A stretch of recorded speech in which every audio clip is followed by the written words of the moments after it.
ଶିବଲିଙ୍ଗ କ'ଣ? କେମିତି ଏହାର ଉତ୍ପନ୍ନ ହେଲା? କ'ଣ ପାଇଁ ଅଧିକ ଲୋକମାନେ ଲିଙ୍ଗକୁ ପୂଜା କରନ୍ତି? ଆସନ୍ତୁ ଜାଣିବା ଏହାର ରହସ୍ୟ କ'ଣ ରହିଛି। ବନ୍ଧୁଗଣ ମାନେ, ଶିବ ଶଙ୍କର ହେଉଛନ୍ତି ସୃଷ୍ଟିର ସାର। ସେ ହିଁ ସାରା ସୃଷ୍ଟିର ସୃଷ୍ଟିକର୍ତ୍ତା ଓ ବିନାଶକର୍ତ୍ତା ମଧ୍ୟ।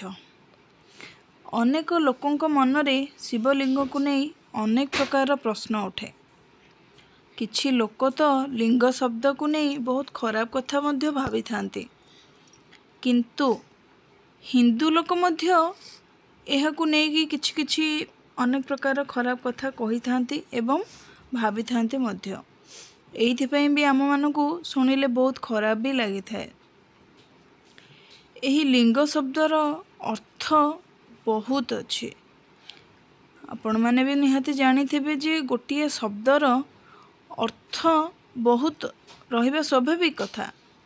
ସଂସ୍କୃତ ଭାଷାରେ ଏହି ଲିଙ୍ଗର ଅର୍ଥ ହେଉଛି ଚିହ୍ନ ବା ପ୍ରତୀକ ଏବଂ ଶିବଲିଙ୍ଗର ଅର୍ଥ ହେଉଛି ପ୍ରଭୁ ଭୋଳାଶଙ୍କରଙ୍କର ପ୍ରତୀକ। ଏବେ ମନରେ ନିଶ୍ଚୟ ଆପଣମାନଙ୍କର ପ୍ରଶ୍ନ ଉଠିଥିବ, କେବଳ ଶିବ ଶଙ୍କରଙ୍କ ଚିହ୍ନ ବା ପ୍ରତୀକ କାହିଁକି ଅଛି, ଅନ୍ୟ କେଉଁ ଦେବତାମାନଙ୍କର କାହିଁକି ନାହିଁ? ତ ଆସନ୍ତୁ ତାର ଗୋଟିଏ ଆପଣଙ୍କୁ ସତ୍ୟ ଘଟଣା ବା ସତ୍ୟ କାହାଣୀ ଉପରେ ଆପଣଙ୍କ ସହିତ ମୁଁ ବର୍ଣ୍ଣନା କରିବି।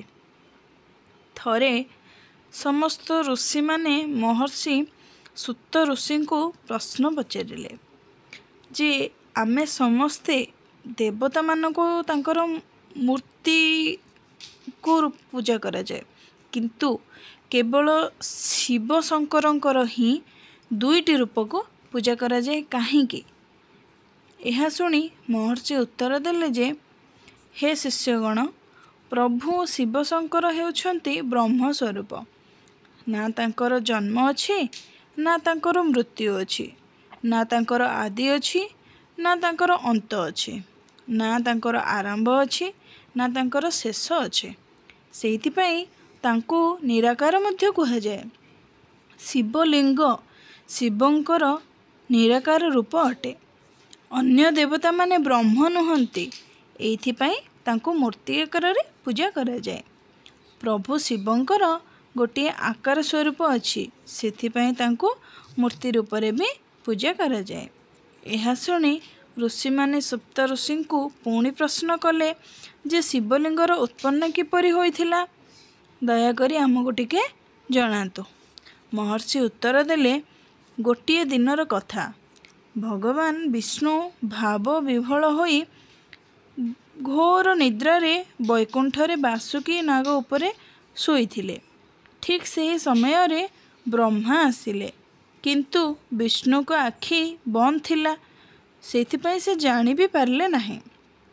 ଏହା ଦେଖି ବ୍ରହ୍ମଦେବ ପୁରା ଜୋରରେ ରାଗିଗଲେ ଆଉ କହିଲେ, ହେ ବିଷ୍ଣୁ, ତୁମର ପୂଜ୍ୟ ଏବଂ ତୁମଠାରୁ ବଡ଼, ଏହାପରେ ତୁମେ ମୁଁ ଆସିବା ଦେଖିକି ଶୋଇଛ। ଏହା ଶୁଣି ଭଗବାନ ବିଷ୍ଣୁ ଆଖି ଖୋଲି ଦେଖିଲେ ଏବଂ କହିଲେ, ମୋର ଆଖି ବନ୍ଦ ଥିବାରୁ ମୁଁ ଜାଣିପାରିଲି ନାହିଁ, ମୋତେ କ୍ଷମା କରିଦିଅନ୍ତୁ। କିନ୍ତୁ ତୁମେ ମୋ ଠାରୁ କିପରି ବଡ଼ ହେଲ? ତୁମର କ'ଣ ମନେ ନାହିଁ କି ତୁମେ ମୋର ନାଭି କମଳରୁ ଜନ୍ମ ନେଇଛ? ଏହାପରେ ଦୁହିଁଙ୍କ ମଧ୍ୟରେ ବହୁତ ଜୋରରେ ଦ୍ୱନ୍ଦ୍ୱ ଏବଂ ଯୁଦ୍ଧ ମଧ୍ୟ ହେଲା। ଦୁହେଁ ଦୁହିଁଙ୍କୁ ବଡ଼ ବୋଲି କହିବାକୁ ଲାଗିଲେ। ଠିକ୍ ସେହି ସମୟରେ ଏକ ଅଗ୍ନିର ଖମ୍ବଟିଏ ଉତ୍ପନ୍ନ ହେଲା। ଶୂନ୍ୟବାଣୀ ହେଲା ଯେ ତୁମ ଦୁହିଁଙ୍କ ମଧ୍ୟରୁ ଏହି ଖମ୍ବର ଆରମ୍ଭ ଓ ଶେଷ ଯିଏ ଖୋଜିପାରିବ, ସେ ହିଁ ହେଉଛି ବଡ଼। ଏହା ଶୁଣି ବ୍ରହ୍ମା କ'ଣ କଲେ, ଗୋଟିଏ ହଂସର ରୂପକୁ ଧରି ଉପରକୁ ଗଲେ ଏବଂ ବିଷ୍ଣୁ ବରାହର ରୂପକୁ ଧରି ତଳକୁ ଗଲେ। ଦୁହେଁ ଆରମ୍ଭ ଓ ଶେଷ ଖୋଜିବାକୁ ଲାଗିଲେ, କିନ୍ତୁ ବହୁତ ସମୟ ପରେ ମଧ୍ୟ ଦୁହେଁ ନିରାଶ ହୋଇ ଫେରିଲେ, କିଛି ଖୋଜି ପାଇଲେ ନାହିଁ। ଦୁହେଁ ନିରାଶ ହୋଇ ଗୋଟିଏ ଜାଗାକୁ ପୁଣି ଫେରି ଆସିଲେ। ବିଷ୍ଣୁ କହିଲେ, ମୁଁ କିଛି ବି ପାଇଲି ନାହିଁ, ସେଥିପାଇଁ ମୁଁ ଫେରି ଆସିଲି। କିନ୍ତୁ ବ୍ରହ୍ମା ବଡ଼ ହେବା ଲୋଭରେ ମିଛ କଥା କହିଲେ। ମୁଁ ଆରମ୍ଭଟା ଖୋଜିକି ପାଇଯାଇଛି, ସେଇଥିପାଇଁ ମୁଁ ହେଉଛି ବଡ଼। ଏହାପରେ ଭଗବାନ ଶିବ ନିଜ ରୂପରେ ପ୍ରକଟ ହେଲେ ଏବଂ ବିଷ୍ଣୁଙ୍କୁ କହିଲେ, ହେ ବିଷ୍ଣୁ, ତୁମେ ସତ୍ୟରେ ଅଛ, ସେଇଥିପାଇଁ ତୁମେ ମୋ ସହ ସମାନ ଅଟ। ଏବଂ ବ୍ରହ୍ମାଙ୍କୁ କହିଲେ, ତୁମେ ମିଛ କହିଛ, ସେଥିପାଇଁ ତୁମର କେହି ଆଦର କରିବେ ନାହିଁ କି ତୁମର କେହି ପୂଜା ମଧ୍ୟ କରିବେ ନାହିଁ। ସେହି ଖମ୍ବ ଆକାରରେ ଶିବଙ୍କର ଲିଙ୍ଗର ଉତ୍ପନ୍ନ ହୋଇଥିବାରୁ ଏହାର କିଛି ଆକାର ବି ନାହିଁ। ଏହା ନିରାକାର ଅଟେ। ସ୍ୱୟଂ ବ୍ରହ୍ମା ବିଷ୍ଣୁ ଯାହାର ଆଦି ଅନ୍ତ ଖୋଜିକି ପାଇଲେ ନାହିଁ, ଆମେମାନେ ତ ଛାର ମନୁଷ୍ୟ, କ'ଣ ବୁଝିପାରିବା ପ୍ରଭୁଙ୍କର ମହିମା?